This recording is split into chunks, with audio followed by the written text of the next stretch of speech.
ಸ್ವಾಮೀಜಿ ವಿರುದ್ಧ ದಾಖಲಾಗಿದ್ದ ಪ್ರಕರಣ ಆಧಾರರಹಿತ ಮತ್ತು ಕಾನೂನು ಬಾಹಿರ. ಮೇಲ್ನೋಟಕ್ಕೆ ಇದು ದುರುದ್ದೇಶಪೂರಿತ ಎಂದು ಪರಿಗಣಿಸಿ ಹೈಕೋರ್ಟ್ ಮಧ್ಯಂತರ ತಡೆ ನೀಡಿದೆ.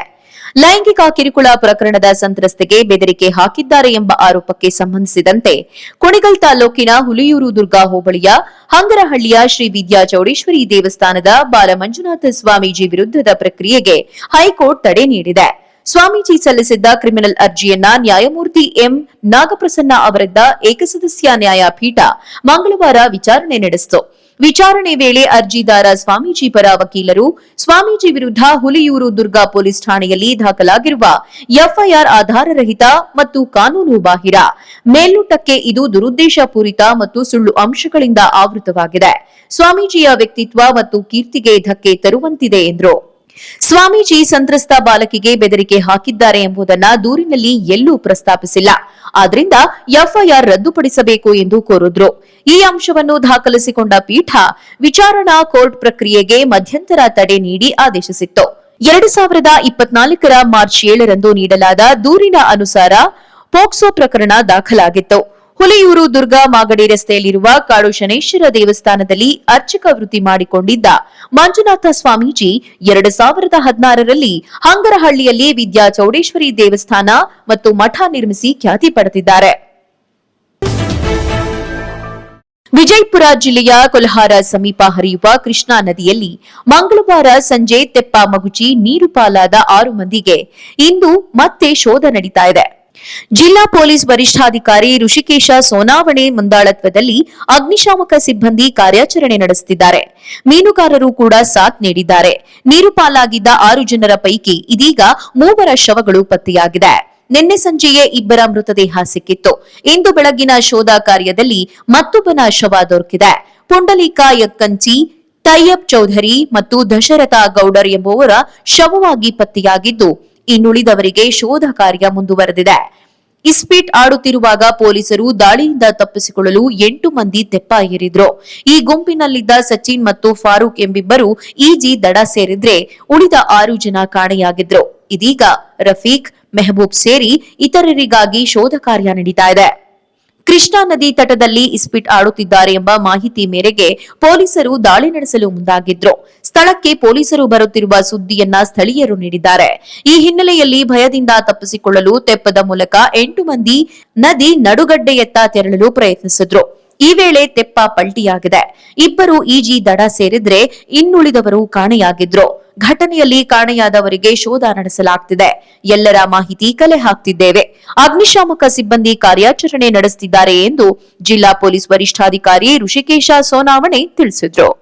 ಏನಪ್ಪಾ ಅಂದ್ರೆ ನಮ್ಗೆ ನಿನ್ನೆ ಸಾಯಂಕಾಲ 7 ಗಂಟೆಗೆ ಕರೆ ಬಂತು. ಈ ರೀತಿ ಕೃಷ್ಣಾ ನದಿಯ ಬಳುತಿ ಗ್ರಾಮ ಹತ್ರ ಹಿನ್ನೀರಿನಲ್ಲಿ 5 ಜನ ತೆಪ್ಪದಲ್ಲಿ ಮುಳುಗಿರ್ತಾರೆ ಅಂತೇಳಿ ಅವತ್ತು ತಕ್ಷಣ ನಾವು ಬೆಳಿಗ್ಗೆ ಅಗ್ನಿಶಾಮಕ ಠಾಣೆಯ ಸಿಬ್ಬಂದಿ ಮತ್ತು ಓಬೆಂ ಬೋಟ್ ಜೊತೆ ಗಾಡಿನ ಟರ್ನ್ಔಟ್ ಮಾಡಿದ್ವಿ. ನಾವು ಸಹ ಸ್ಥಳಕ್ಕೆ ಬಂದೀವಿ. ಅವಾಗ ಆಲ್ರೆಡಿ ಒಂದು ಬಾಡಿಯನ್ನು ಪಬ್ಲಿಕ್ಕರು ತೆಗೆದುಬಿಟ್ಟಿದ್ರು.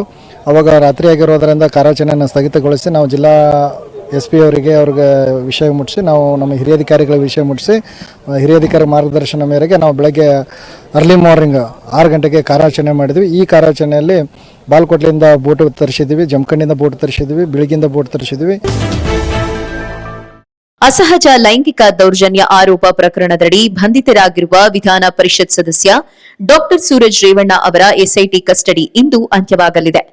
2 ಬಾರಿ ಕಸ್ಟಡಿಗೆ ಪಡೆದಿರುವ ಎಸ್ಐಟಿ ಅಧಿಕಾರಿಗಳು ಇಂದು ಮಧ್ಯಾಹ್ನ ಆರೋಪಿಯನ್ನ ನ್ಯಾಯಾಧೀಶರೆದುರು ಹಾಜರುಪಡಿಸಲಿದ್ದಾರೆ.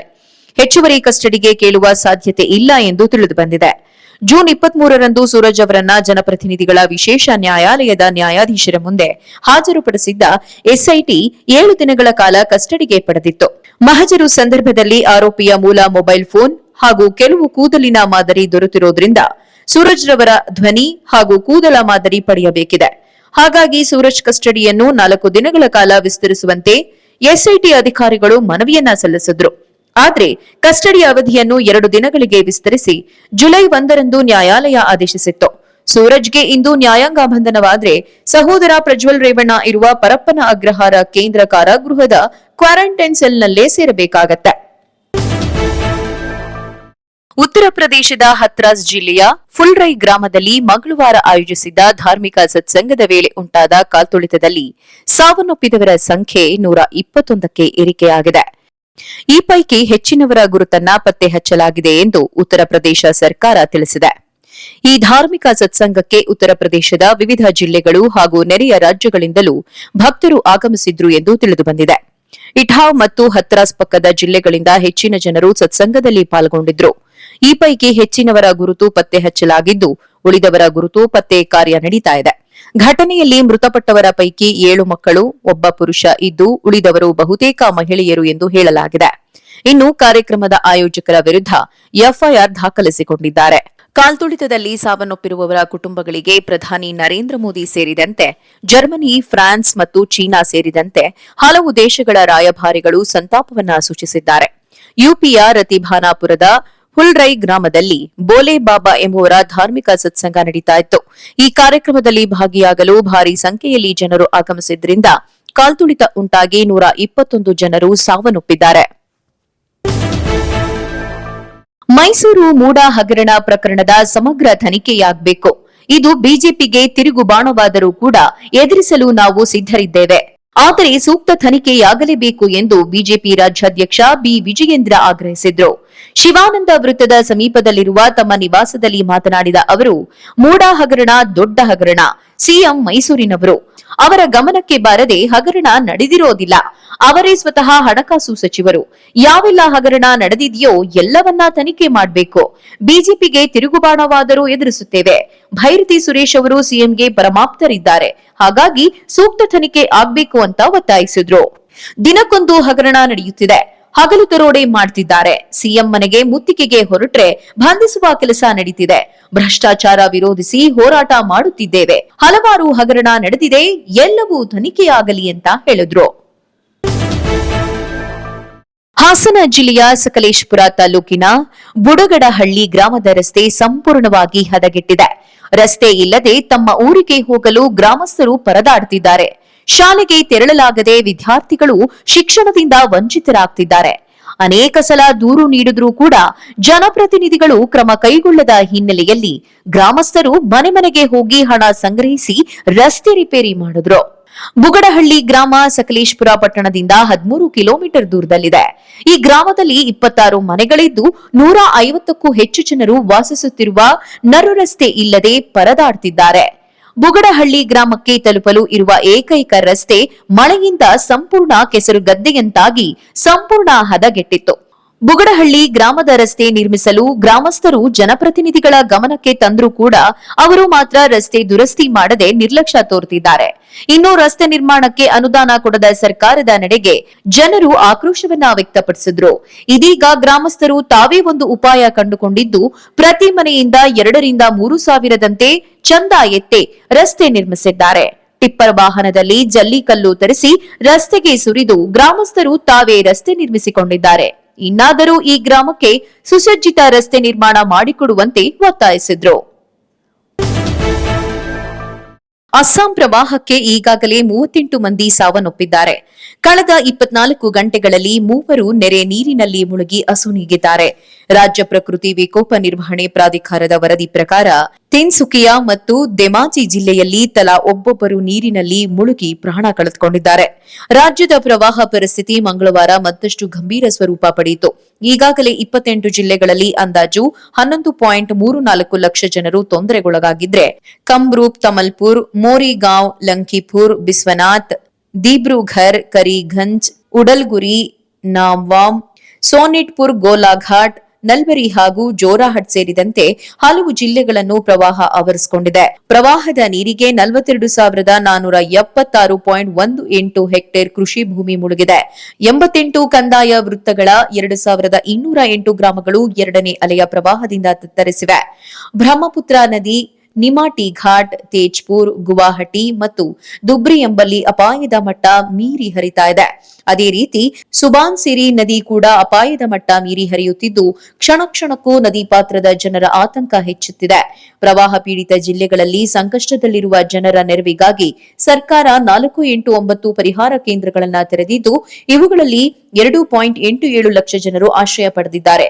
ಭೀಕರ ನೆರೆಯಿಂದಾಗಿ ಮಂಗಳವಾರ ಒಂದೇ ದಿನ 74 ರಸ್ತೆಗಳು, 6 ಸೇತುವೆಗಳು ಕೊಚ್ಚಿ ಹೋಗಿವೆ. ಇನ್ನೊಂದೆಡೆ ಪ್ರವಾಹ ಪೀಡಿತರ ರಕ್ಷಣಾ ಕಾರ್ಯಾಚರಣೆ ನಿರಂತರವಾಗಿ ಸಾಗಿದೆ. ಬ್ರಿಟನ್ನಲ್ಲಿ ಹೊಸ ಹೌಸ್ ಆಫ್ ಕಾಮನ್ಸ್ಗೆ ನಾಳೆ ಅಂದ್ರೆ ಜುಲೈ 4ರಂದು ಚುನಾವಣೆ ನಡೆಯಲಿದೆ. ಹಲವು ಕ್ಷೇತ್ರಗಳಲ್ಲಿ 650 ಸಂಸದರ ಆಯ್ಕೆಗೆ ಮತದಾರರು ಮತದಾನ ಮಾಡಲಿದ್ದಾರೆ. ಅತಿ ಹೆಚ್ಚು ಸಂಸದರು ಗೆಲ್ಲುವ ಪಕ್ಷದ ನಾಯಕ ಪ್ರಧಾನಿ ಆಗಲಿದ್ದಾರೆ. ಹಾಲಿ ಪ್ರಧಾನಿ ರಿಷಿ ಸುನಕ್ ರವರ ಕನ್ಸರ್ವೇಟಿವ್ಸ್ ಪಕ್ಷಕ್ಕೆ ಈ ಬಾರಿ ಪ್ರತಿಪಕ್ಷ ಲೇಬರ್ ಪ್ರಬಲ ಸ್ಪರ್ಧೆ ಒಡ್ಡಿದೆ.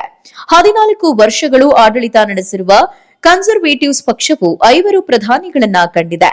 ಈ ಚುನಾವಣೆಯಲ್ಲಿ ಲೇಬರ್ ಪಕ್ಷ ಗೆಲ್ಲುವ ಸಾಧ್ಯತೆ ಇದೆ ಎಂದು ವಿಶ್ಲೇಷಣೆಗಳು ತಿಳಿದಿದೆ. ಕನ್ಸರ್ವೇಟಿವ್ಸ್ ಮತ್ತು ಲೇಬರ್ ಪಕ್ಷಗಳು ಸಾಂಪ್ರದಾಯಿಕವಾಗಿ ಬ್ರಿಟನ್ನ ಫಸ್ಟ್ ಪಾಸ್ ದಿ ಪೋಸ್ಟ್ ಚುನಾವಣಾ ವ್ಯವಸ್ಥೆಯಡಿ ಬ್ರಿಟಿಷ್ ರಾಜಕೀಯದಲ್ಲಿ ಪ್ರಾಬಲ್ಯ ಹೊಂದಿದೆ. ಇದರ ನಡುವೆ liberal democrats, reform UK, Scottish national party ಮತ್ತು ಗ್ರೀನ್ ಸೇರಿ ಮುಂತಾದ ಸಣ್ಣ ಪಕ್ಷಗಳು ತಮ್ಮ ಸಂಸತ್ತಿನಲ್ಲಿ ತಮ್ಮ ಪ್ರಾತಿನಿಧ್ಯಕ್ಕಾಗಿ ಪ್ರಯತ್ನ ನಡೆಸುತ್ತಿದೆ. ಸದ್ಯ ಕನ್ಸರ್ವೇಟಿವ್ಸ್ ಪಕ್ಷ ಆಡಳಿತದಲ್ಲಿದೆ. ಪ್ರಧಾನಿ 44 ವರ್ಷದ ರಿಷಿ ಸುನಕ್ ಈ ಪಕ್ಷದ ನಾಯಕರಾಗಿದ್ದಾರೆ. ಸುನಕ್ 2022ರ ಅಕ್ಟೋಬರ್ನಲ್ಲಿ ಅಧಿಕಾರಕ್ಕೆ ಬಂದಿದ್ದಾರೆ. ಲಿಜ್ ಟ್ರಸ್ ಅಲ್ಪಾವಧಿಯ ಅವಧಿ ನಂತರ ಪ್ರಕ್ಷುಬ್ಧತೆಯ ಸ್ಥಿತಿಯಲ್ಲಿ ಕನ್ಸರ್ವೇಟಿವ್ಸ್ ಪಕ್ಷ ಮತ್ತು ಆರ್ಥಿಕತೆ ಬಿಕ್ಕಟ್ಟಿನಲ್ಲಿ ಅಧಿಕಾರವನ್ನ ಸುಕುನ್ ವಹಿಸಿದ್ರು. ಆಕ್ಸ್ಫರ್ಡ್ ಪದವೀಧರ ಮತ್ತು ಮಾಜಿ gold Mann Sans hedge fund manager ಆಗಿರುವ ಭಾರತದ ಮೂಲದ ಸುಕನ್ ಪ್ರಧಾನಿಯಾದ ಮೊದಲ ಹಿಂದೂ ಕೂಡ ಹೌದು. ಸುನಕ್ ತಾವು ಪರಿಸ್ಥಿತಿಯನ್ನ ಸ್ಥಿರಗೊಳಿಸಿದ ವ್ಯಕ್ತಿ ಎಂದು ಒತ್ತಿ ಹೇಳಿಕೊಳ್ಳುತ್ತಿದ್ದಾರೆ. ಆದರೆ ಇವರಿಗೆ ರಾಜಕೀಯ ತೀರ್ಮಾನದ ಕೊರತೆ ಇದೆ ಮತ್ತು ಸಾಮಾನ್ಯ ಮತದಾರರೊಂದಿಗೆ ಸಂಪರ್ಕವಿಲ್ಲ ಎಂಬ ವಿಶ್ಲೇಷಣೆಗಳು ಕೇಳಿಬರ್ತಿದೆ. ರಾಜ್ಯದಲ್ಲಿ ಪ್ರಸ್ತುತ ಸಾಲಿನಲ್ಲಿ 82.48 ಲಕ್ಷ ಹೆಕ್ಟೇರ್ ಪ್ರದೇಶದಲ್ಲಿ ಬಿತ್ತನೆ ಗುರಿ ಹೊಂದಲಾಗಿತ್ತು. ಈಗಾಗಲೇ 33.06 ಲಕ್ಷ ಹೆಕ್ಟೇರ್ ಅಥವಾ ಶೇಕಡಾ 40ರಷ್ಟು ಬಿತ್ತನೆ ಪೂರ್ಣಗೊಂಡಿದೆ. ರಾಜ್ಯದ ಕೆಲವೆಡೆ ಮುಂಗಾರು ದುರ್ಬಲಗೊಂಡಿದ್ದು, ಇನ್ನು ಕೆಲವೆಡೆ ಪ್ರಬಲವಾಗಿದೆ. ಉತ್ತರ ಕನ್ನಡ, ಹಾವೇರಿ, ಉಡುಪಿ, ಕೊಡಗು, ಶಿವಮೊಗ್ಗ, ಚಿಕ್ಕಮಗಳೂರು ಜಿಲ್ಲೆಗಳಲ್ಲಿ ಪೂರ್ಣ ಪ್ರಮಾಣದ ಮಳೆಯಾಗದೆ ಈಗಾಗಲೇ ಬಿತ್ತನೆ ಮಾಡಿರುವ ಕೆಲವು ಬೆಳೆಗಳಿಗೆ ನೀರಿನ ಕೊರತೆ ಎದುರಾಗಿದೆ.